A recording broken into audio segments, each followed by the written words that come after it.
Good morning. You know, Easter Sunday was always a special day in my family because I was growing up Catholic. And of course, it's a major day for Catholics. And so we would get new clothes, which would revitalize our closets, the clothes that we would get. But the thing I'll never forget the most is when I got out of bed to put on my shoes, and there was an Easter egg in my shoe. And Mother did that every year. She would take one of the eggs that we colored and stick it in our shoes. So when we got up in the morning, it was a little surprise. So our day always started with laughter. And even today, I'm going to call my brother this afternoon. I call him every week. And I always say on Easter, was there an egg in your shoe this morning? And he's like, geez, that was so long ago.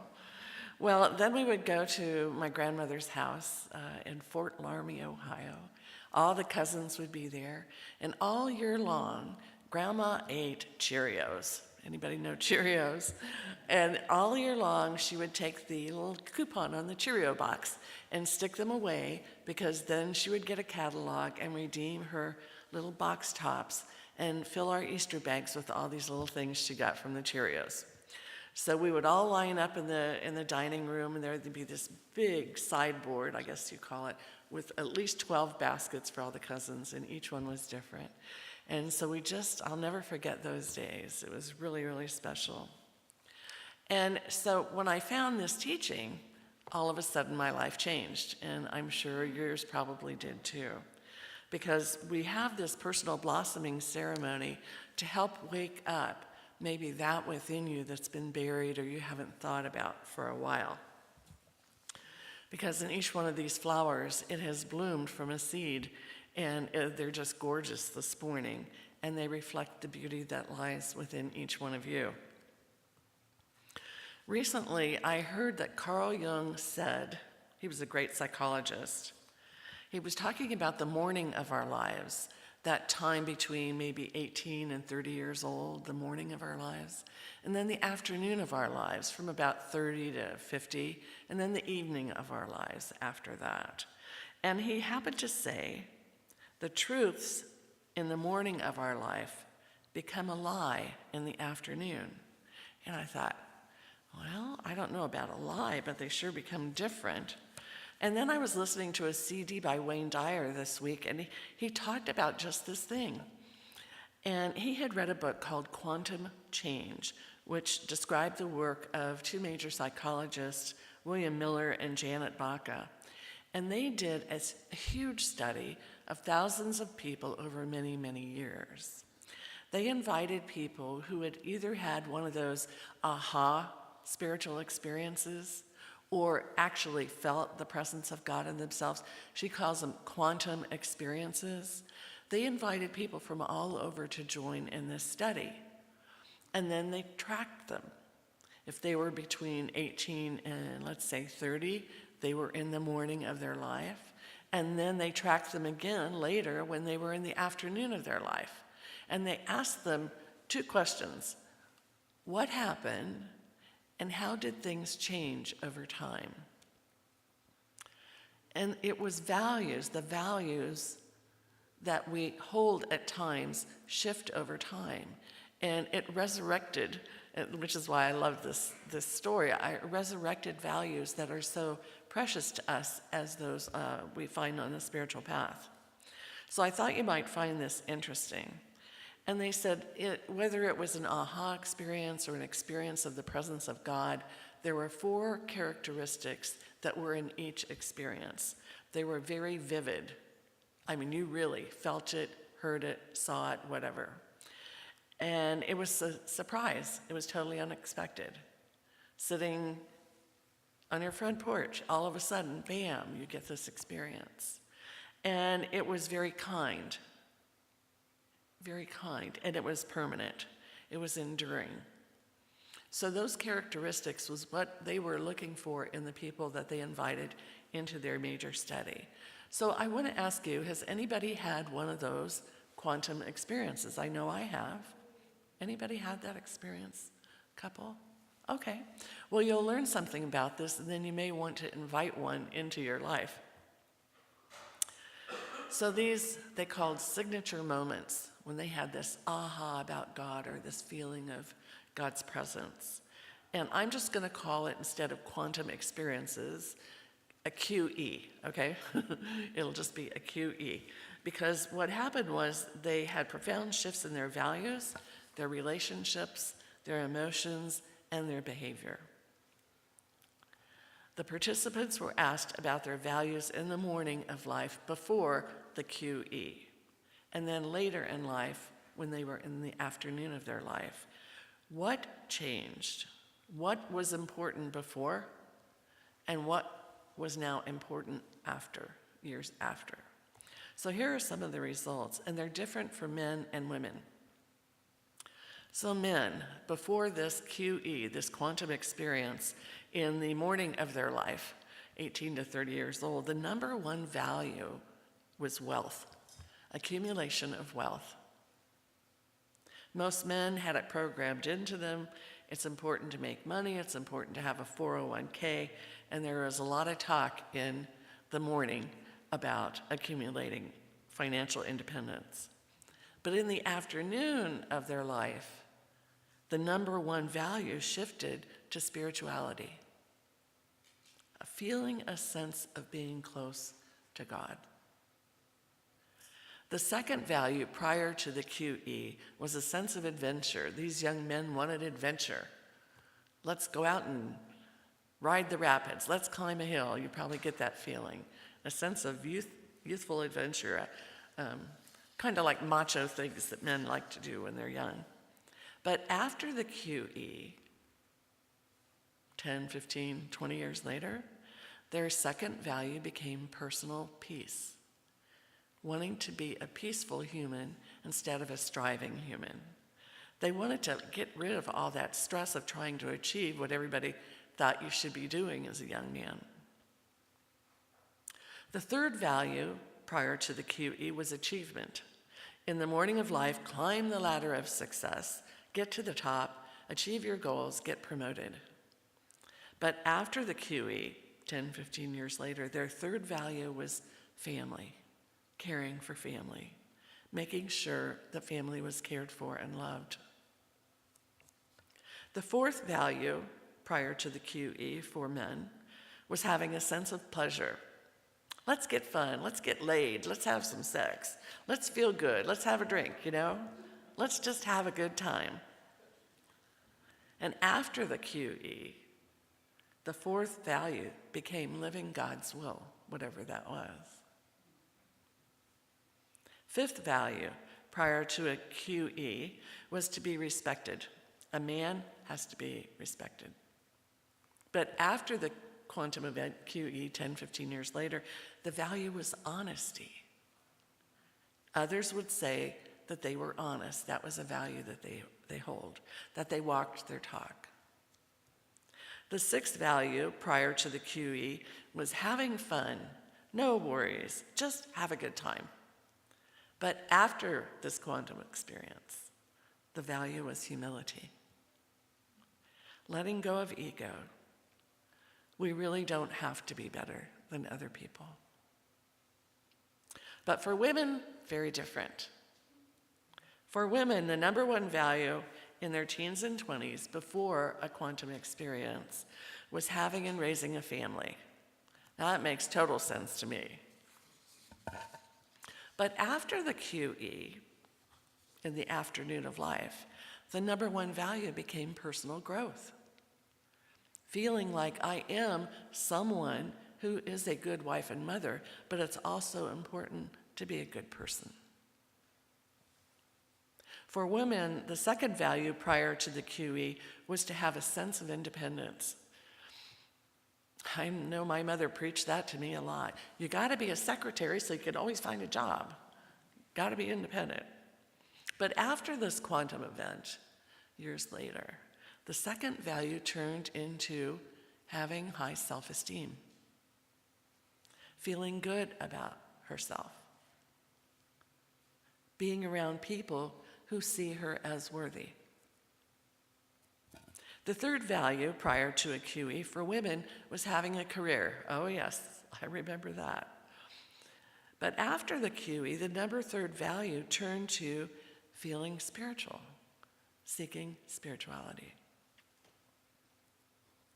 For women, the fourth value prior to the QE was just to fit in, be accepted, and not be different. But after this event, the quantum event, the fourth value turned to happiness. Just be happy instead of trying to fit in. I've been independent, now I choose to be happy, and I'm here and happy to be here. The fifth value for women prior to the QE was attractiveness, being attractive to men. Oh, I see that in young people in all the magazines, it's still there. But after the QE, years later, this value turned into generosity. Being seen as a generous person, helping the world through generosity. And the sixth value for women prior to the QE was to be loved, to have someone to love. Being a young single person, I know that feeling when I was young. Will I ever have someone to just love me? But after the QE, the sixth value turned into forgiveness. The ability to look at all the people who tried to convince you to be a certain way, whether they're your mother or your teacher or even spiritual leaders. Because when you're connected to God, your self-esteem does increase. And you can forgive others who are trying to make you into their way of being. So maybe just hearing these this morning helps you think about, have you put aside any of those values that these people after a quantum experience cherish? Have you put any of those aside? Because moving from morning to afternoon in life, I know I would not want to be a teenager again because without the information that I have, without the knowledge that I have. Carl Jung said we cannot live the afternoon of life according to the morning program. In the morning, what was true will in late afternoon be a lie. So if you haven't had a quantum experience, I invite you to ask for one. And it might be the beach at the coast, it might be walking in the rose garden, might be sitting at home, looking at one of your favorite things, and just invite that experience in, invite that feeling of the presence of God in. For me, it was in a cornfield that had been recently harvested in Mount Victory, Ohio, about midnight. I wandered away from a party and sat in the cornfield with millions and millions of stars and the sound of millions of crickets. And it never leaves me. The awe, the inspiration, the feeling of God never leaves me. So if you invite it and it comes in, know that it's changing you for life for the better. The research shows it. And then, maybe if you're lucky, next Easter you'll wake up with an egg in your shoe. Reverend Sue? Thank you.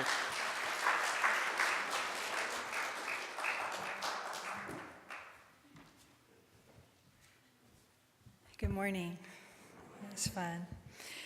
So transition.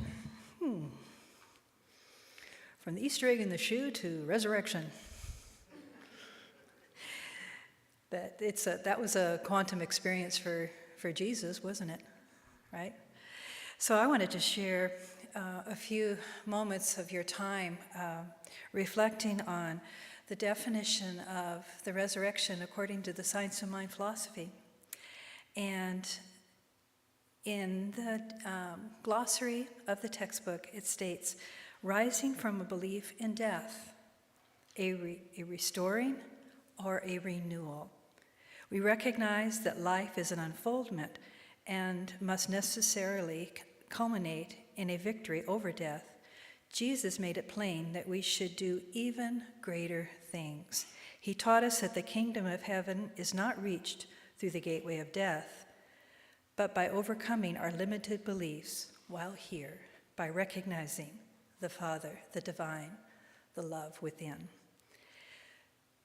So as I reflected those words, and I reflected our thoughts in New Thought philosophy about, what does this whole idea mean of the crucifixion, the resurrection, and this Holy Week that is celebrated in the Christian tradition so beautifully and so sincerely. And we have had, through the metaphysic interpretation of some of these events, we see it a little differently, a little more personally. And so I wanted to share maybe some of those thoughts with you in case you were wondering about, what Science of Mind thinks about this. And we don't look at it so much as a tragedy and focus on the death itself. We look at it as the gift of what this divine being, this master teacher in so many traditions, Jesus' truth flows through so many different traditions, but we look at that and we say, what is my truth from this? And he was known to have said, for those that have the eyes to see and the ears to hear, that's what I think metaphysicians have. The eyes to see and the ears to hear, and a heart to translate that.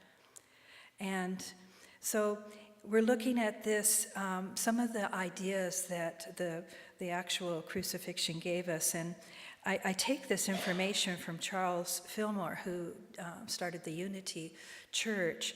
And this comes from a book of Elizabeth Sand Turner. She has a book called Your Hope of Glory.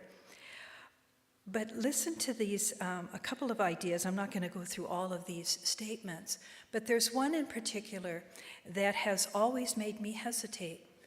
There's all this beautiful unfolding through this spiritual experience of the walk with the cross.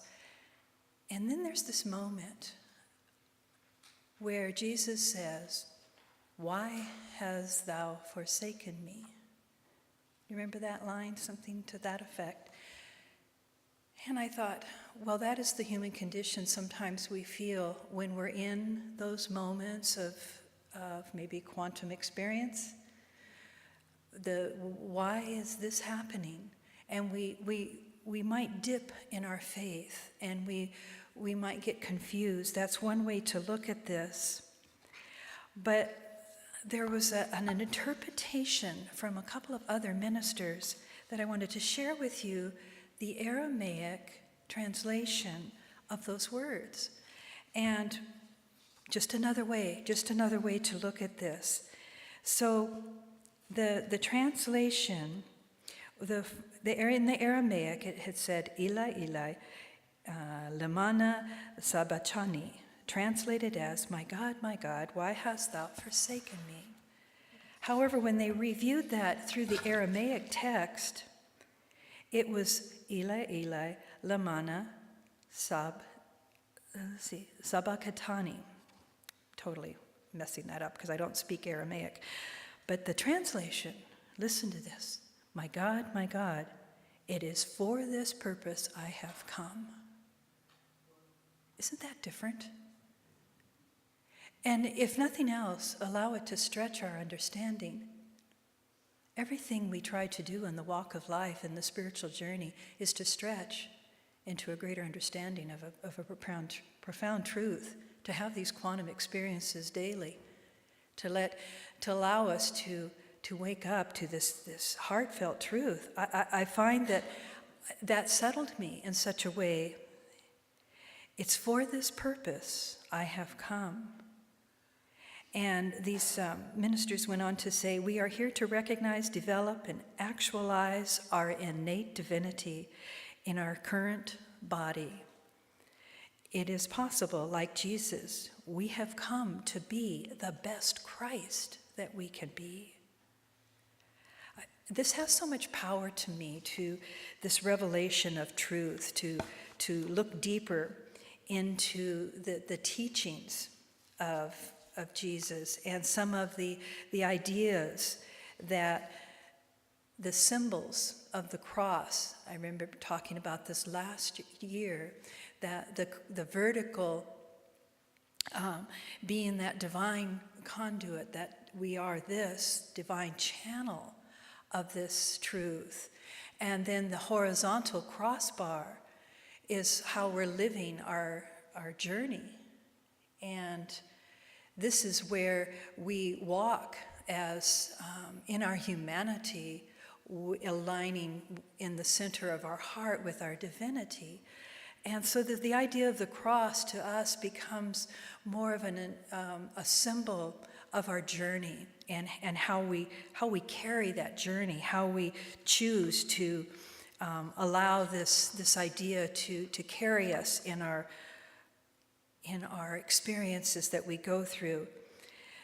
The other part of this, remember in the moment of the two thieves on each side and Jesus in the middle? This interpretation I found quite intriguing, that they spoke of one of the thieves being symbolic of our past, and the other thief symbolizing future. And in this, Charles Fillmore says, memories of the past can rob us. And then there's the Christ in the center, in the present, filled with the divine anointing of all good and grace, just seeing what is happening. And then there's the anxiety of the future.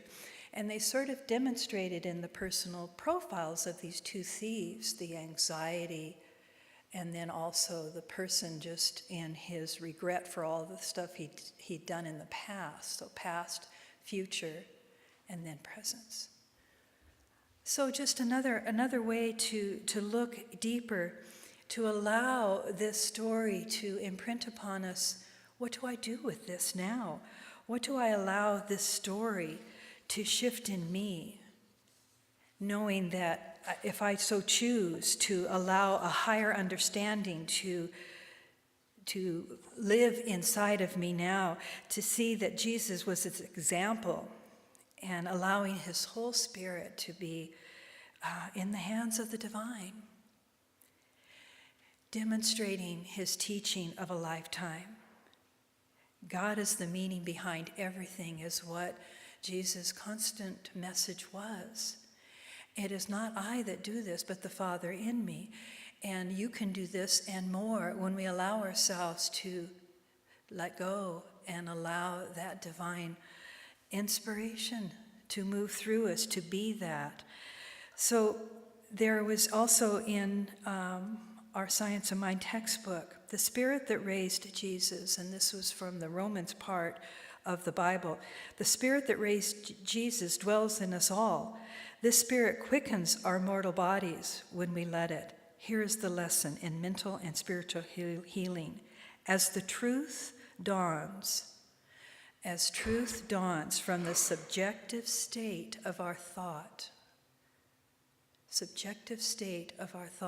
from that arena of, when we look at our symbol up here, that divine consciousness at the top of that symbol, when we allow ourselves to recognize this, everything, it stimulates a newness of action. Everything works from within to the out. The body is the reflection of the soul, and when the soul, which is the subjective state of thought, is illumined by the Spirit, when we have this connection, it quickens the mortal part of us and heals the body. The mortal is always, in effect, a creature of time, but a necessary one, for without it, we could not function as objective individuals.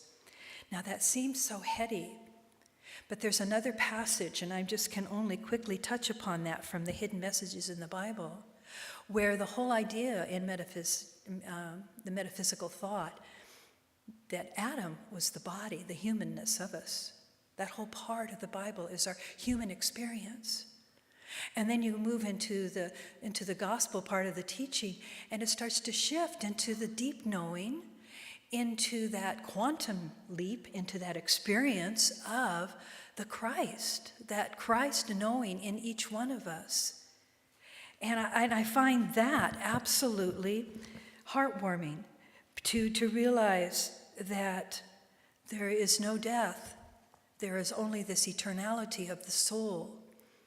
And this is such a beautiful story to remind us that through all our life experience, through all the wounds that we carry, through the burden of the cross upon our own backs, there is this Christ in the center of us all, outpicturing through all the mistakes that we die to, outpicturing this knowing of forgiveness, and we have a purpose here, and that we're allowing ourselves to rise again, to have a sense of a renewal.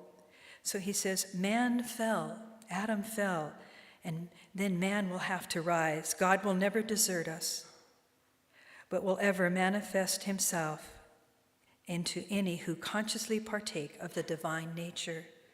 We are to look not to the fallen Adam, but to the resurrected Christ, for both dwell within us. So let us take a prayer for this moment of transition into this renewal ceremony. And I'm going to share a little bit with Mary and our practitioners about how this is going to unfold for you, the intention behind this ritual of these beautiful flowers, this experience. But let us join together at the heart, where we are our greatest, where love prevails. Let yourself feel. Let yourself breathe into this holy day.